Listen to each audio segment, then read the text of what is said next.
അസ്സലാമു അലൈക്കും വറഹ്മത്തുള്ളാ. ഒരു വർഷത്തിന് മുമ്പ് ഒരു ക്രിസ്തു മതത്തിലുള്ള സഹോദരി മുസ്ലിമായി. ഒരു വർഷമാകുന്നതിൻ്റെ ഇടയിലാണ് അവൾ ഉംറ നിർവഹിക്കുകയും ചെയ്ത്. ആ ഒരു ഉംറ നിർവഹണത്തിൻ്റെ അനുഭവത്തെക്കുറിച്ച് ഒരു വീഡിയോ ഞാൻ നിങ്ങൾക്ക് ഇട്ടു തരികയാണ്. അത് റമളാൻ മാസത്തിലാണ് അവളുടെ ഉംറ നിർവഹിച്ചത്. അതിന് മുമ്പ് നിങ്ങളോട് സംസാരിക്കാനുണ്ട്. ഞാനും നിങ്ങളും മുസ്ലിമീങ്ങളാണ്. പക്ഷേ ഇന്നുവരെ നമുക്ക് ആരോഗ്യവും സമ്പത്തും ഉണ്ടായിട്ടും ഞങ്ങൾ ഇന്നുവരെ ഒരു ഉംറയോ ഹജ്ജോ നിർവഹിക്കാൻ സാധിച്ചിട്ടില്ല. അതിനുള്ള ഭാഗ്യം നമുക്ക് കിട്ടിയിട്ടില്ല. ഏതായാലും ഈ ക്രിസ്തു മതത്തിലുള്ള ആ ഒരു പെണ്ണ്, ആ ഒരു സഹോദരി ഇന്ന് മുസ്ലിമായിട്ട് ഒരു വർഷമാകുന്നതിൻ്റെ ഇടയിലാണ് കഅബയിലേക്ക് ചെന്നുകൊണ്ട് ഉംറ നിർവഹിച്ച അനുഭവങ്ങളെ കുറിച്ച് വളരെ മനോഹരമായിട്ടാണ് പറഞ്ഞു തരുന്നത്. ആ ഒരു വീഡിയോ നിങ്ങൾക്ക് ഇട്ടുതരാം. ഞാൻ മനസ്സിലാക്കണം, ഞാനും നിങ്ങളും ഇന്നോ ഇന്നലെയല്ല മുസ്ലിമായത്, മറിച്ച് ഞാൻ ഉമ്മാൻ്റെ വയറ്റിൽ നിന്ന് പുറത്തേക്ക് വരുന്ന സന്ദർഭത്തിൽ തന്നെയാണ് മുസ്ലിമായിട്ടുള്ളത്. പക്ഷെ നമ്മൾ ഇസ്ലാമിനെ മനസ്സിലാക്കിയിട്ടില്ല. ഈ ക്രിസ്തു മതത്തിലുള്ള സഹോദരി ഇസ്ലാം മതത്തിനെ മനസ്സിലാക്കിക്കൊണ്ടാണ് അവൾ ഇസ്ലാം മതം സ്വീകരിച്ചിട്ടുള്ളത്. ഇന്ന് പല സംഘപരിവാരത്തിൻ്റെ ആൾക്കാർ ഇസ്ലാം മതത്തിനെ ചൂഷണപ്പെടുത്തുമ്പോൾ, മോശമായി ചിത്രീകരിക്കുമ്പോൾ ഇവർക്കൊക്കെ ഒരു പാഠമാണ് ഈ ക്രിസ്തു മതത്തിലുള്ള ഈ ഒരു സഹോദരി. പല മുസ്ലിം സ്ത്രീകളും മറ്റുള്ളവരോട് കൂടെ ഒളിച്ചോടുമ്പോൾ ഇതുപോലെയുള്ള സ്ത്രീകളെയാണ് മാതൃകയാക്കേണ്ടത്. നമ്മുടെ ഇസ്ലാം ധർമ്മത്തിനെ പഠിച്ചുകൊണ്ട് ആ ഒരു സഹോദരി ഇന്ന് മുസ്ലിം സ്വീകരിച്ചത് എന്തൊരു വലിയ ഒരു അത്ഭുതമല്ലേ. പക്ഷെ ഇന്ന് നമ്മുടെ മതത്തിൽപ്പെട്ട ഉമ്മാൻ്റെ വയറ്റിൽ നിന്ന് പുറത്തേക്ക് വന്ന ആൾ തന്നെ ഇസ്ലാമിനെ മറന്നുകൊണ്ട് കിട്ടിയവൻ്റെ കൂടെ ഒളിച്ചോടുമ്പോൾ, മറ്റുള്ള മതസ്ഥരുടെ കൂടെ ഒളിച്ചോടുമ്പോൾ വിഷമമുണ്ടാവുകയാണ്. കാരണം അവർ ഇസ്ലാമിനെ പഠിക്കാത്തത് കൊണ്ടാണ്.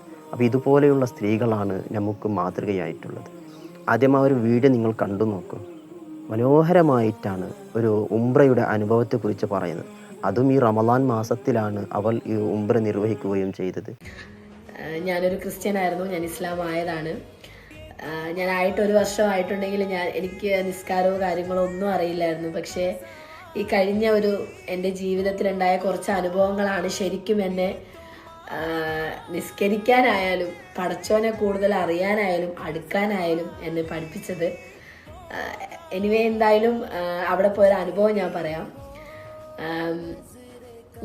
എനിക്ക് അവിടെ പോകണമെന്ന്, ഉംറ ചെയ്യണമെന്ന് ഭയങ്കര ഒരു ആഗ്രഹം ഉണ്ടായിരുന്നു. പക്ഷെ എന്നെ കൊണ്ട് അത് സാധിക്കുമെന്ന് ഞാൻ ഒരിക്കലും വിചാരിച്ചിട്ടില്ല. കാരണം ഇസ്ലാമായിട്ടുള്ള വ്യക്തികൾ പോലും ഉംറ ചെയ്യണമെന്ന് ആഗ്രഹിച്ചിട്ട് നടക്കാത്ത കുറേ ആൾക്കാരുണ്ടെന്ന് എനിക്ക് അവിടെ പോയി വന്നതിന് ശേഷമാണ് മനസ്സിലായത്. അപ്പം എന്തോ പടച്ചവൻ്റെ വലിയൊരു അനുഗ്രഹം കൊണ്ട് എനിക്കത് ചെയ്യാൻ സാധിച്ചല്ലോ എന്ന് ഓർത്ത് ഞാൻ റബ്ബിനോട് സ്തുതി പറയുന്നു. പിന്നെയെന്ന് പറഞ്ഞാൽ അവിടെ പോയൊരു അനുഭവം എന്ന് പറഞ്ഞാൽ, ഒന്നാമത് റമളാൻ മാസം ആയതുകൊണ്ട് ഉംറ ചെയ്യാന്നുള്ളത് ഭയങ്കര ടാസ്ക് ആയിട്ടുള്ളൊരു കാര്യമാണ്. കാരണം നല്ല റഷാണ് അവിടെ. അത് മാത്രമല്ല, നമ്മൾ നോമ്പൊക്കെ എടുത്തിരിക്കുന്ന സമയമായതുകൊണ്ട് ഉംറ ചെയ്യുമ്പോൾ അതിൻ്റെതായ കുറേ ബുദ്ധിമുട്ടുണ്ട്. പക്ഷേ എങ്കിൽ പോലും പടച്ചോൻ നമുക്കത് താങ്ങാനുള്ളൊരു ആരോഗ്യം ആ സമയത്ത് നമുക്ക് തരും. എന്തോ ഒരു ദിവ്യശക്തി നമ്മളിൽ പ്രവേശിക്കുമെന്ന് എനിക്ക് മനസ്സിലായി. കാരണം എൻ്റെ ജീവിതത്തിലെ ആദ്യത്തെ ഒരു അനുഭവം, പ്രത്യേകിച്ച് നോമ്പെടുത്തോണ്ട് ചെയ്യുക, അതായത് റമളാൻ മാസത്തിലെ ഉംറ എന്ന് പറഞ്ഞാൽ അതൊരു ഭയങ്കര കഷ്ടപ്പാടാണ്. പക്ഷെ ആ കഷ്ടപ്പാടിലൂടെ നമുക്ക് ആ താങ്ങാനുള്ളൊരു കരുത്ത് റബ്ബ് തരും. അത് ഉറപ്പാണെന്ന് എനിക്ക് അവിടെ പോയപ്പോൾ മനസ്സിലായി.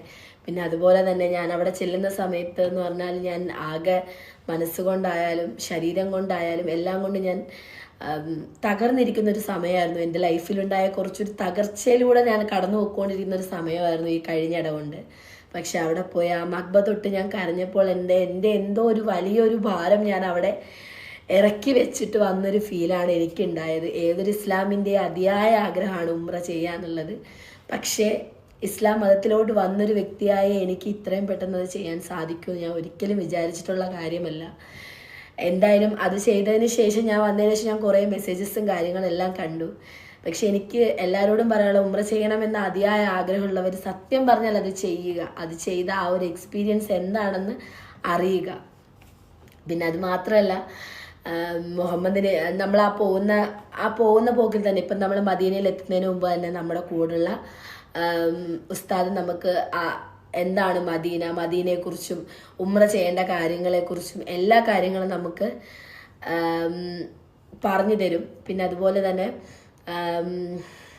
മുഹമ്മദ് നബിയുടെ കഥകൾ, പിന്നെ അതുപോലെ തന്നെ സർഫ മറവയെക്കുറിച്ചും, പിന്നെ അതുപോലെ തന്നെ ഹാജറ ബീവിയെക്കുറിച്ചും എല്ലാ കഥകളും നമുക്ക് ഉസ്താദ് പറഞ്ഞു തരും. നമ്മൾ അതൊക്കെ കേട്ട് അറിഞ്ഞിട്ട് നമ്മൾ അവിടെ ചെല്ലുമ്പോൾ ഉണ്ടാകുന്ന ഒരു അനുഭവം എന്ന് പറഞ്ഞാൽ അത് ഭയങ്കര ഒരു നല്ലൊരു എക്സ്പീരിയൻസ് ആണ്.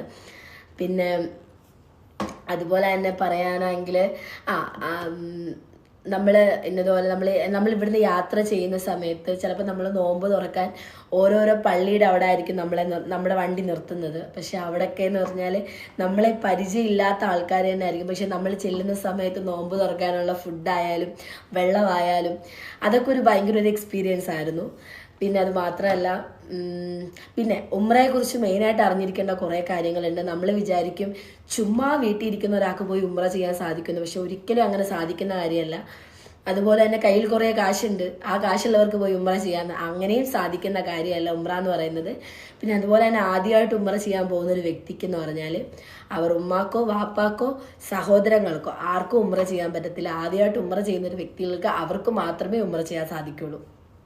അതുപോലെ തന്നെ നമ്മൾ കുറേ ആൾക്കാർ സംശയമുള്ളൊരു കാര്യമാണ്, മരിച്ചു പോയവർക്ക് വേണ്ടി നമുക്കിപ്പോൾ ഉമ്മായായാലും വാപ്പായായാലും അവർക്ക് വേണ്ടി ഉംറ ചെയ്യാൻ സാധിക്കുമോ ഇല്ലയോ എന്നൊരു ഡൗട്ടുള്ള കാര്യമാണ്. പക്ഷേ ആ മരിക്കുന്നതിന് മുമ്പ് ഉമ്മായോ വാപ്പായോ ഉംറ ചെയ്തിട്ടുള്ള വ്യക്തിയാണെങ്കിൽ മാത്രമേ നമുക്ക് അവർക്ക് വേണ്ടി ഉംറ ചെയ്യാൻ സാധിക്കുള്ളൂ. കാരണം ഇതൊക്കെ നമുക്ക് ആ പോകുന്ന ആ സമയത്ത് നമുക്ക് ഉസ്താദ് പറഞ്ഞു തരുന്ന കാര്യങ്ങളാണ്. അല്ലാതെ ഇതിനെക്കുറിച്ച് വലിയ അറിവോ ഇതൊന്നും എനിക്കില്ല. അഥവാ ഞാൻ പറയുന്നതിൽ എന്തെങ്കിലും തെറ്റുണ്ടെങ്കിൽ എന്നോട് പൊരുത്തപ്പെട്ട് തരിക. പിന്നെ അതുപോലെ തന്നെ ആദ്യമായിട്ട് ഉംറ ചെയ്യാൻ പോകുന്നൊരു വ്യക്തി എന്ന് പറഞ്ഞാൽ ഉംറ കഴിഞ്ഞതിന് ശേഷം ആണുങ്ങളാണെങ്കിൽ മുടി മൊട്ടയടിക്കുക, അത് ഭയങ്കര ഒരു അനുഗ്രഹമാണ്. പെണ്ണുങ്ങളാണെങ്കിൽ മുടിയുടെ തുമ്പ് ഒരു വിരലിൻ്റെ വലുപ്പത്തിൽ കട്ട് ചെയ്യുക, അത് ഭയങ്കര അനുഗ്രഹമാണ്. ഇതൊന്നും സാധിക്കാത്തവരാണെങ്കിൽ തലമുടിയിൽ നിന്ന് ഒരു 3 മുടി എടുത്ത് കട്ട് ചെയ്യുക. അതാണ് ഉംറ ചെയ്ത് കഴിഞ്ഞിട്ട് നമ്മൾ ചെയ്യുന്ന കാര്യം. പിന്നെന്താ, എന്തായാലും എന്നെപ്പോലെ ഒരാൾക്ക് ഭയങ്കര ഒരു സന്തോഷം നിറഞ്ഞൊരു എക്സ്പീരിയൻസ് ആയിരുന്നു ഈ ഉംറ എന്ന് പറയുന്നത്. ഏതൊരു ഇസ്ലാമിൻ്റെ അതിയായ ആഗ്രഹമാണ്. അതുകൊണ്ട് മനസ്സിൽ ആഗ്രഹിച്ചാൽ മാത്രം പോരാ, അത് സഫലമാക്കാൻ നമ്മൾ ശ്രമിക്കുക. നമുക്ക് ഒരാളെ കുറ്റം പറയാൻ എല്ലാവർക്കും കഴിയും, പക്ഷേ കുറ്റം പറഞ്ഞുകൊണ്ടിരിക്കുന്നവരവിടെ കുറ്റം പറഞ്ഞുകൊണ്ടിരിക്കത്തതേ ഉള്ളൂ. ഓക്കെ, അപ്പോൾ പടച്ചോൻ്റെ ഒരു അനുഗ്രഹമാണ് ഉംറ ചെയ്യുക എന്നുള്ളത്. അതുകൊണ്ട് ആഗ്രഹം കൊണ്ട് മനസ്സിലിരിക്കാതെ ആരെയും കുറ്റം പറയാതെ വേഗം പോയി അതിനുവേണ്ടി പരിശ്രമിക്കുക. അത്രേ ഉള്ളൂ.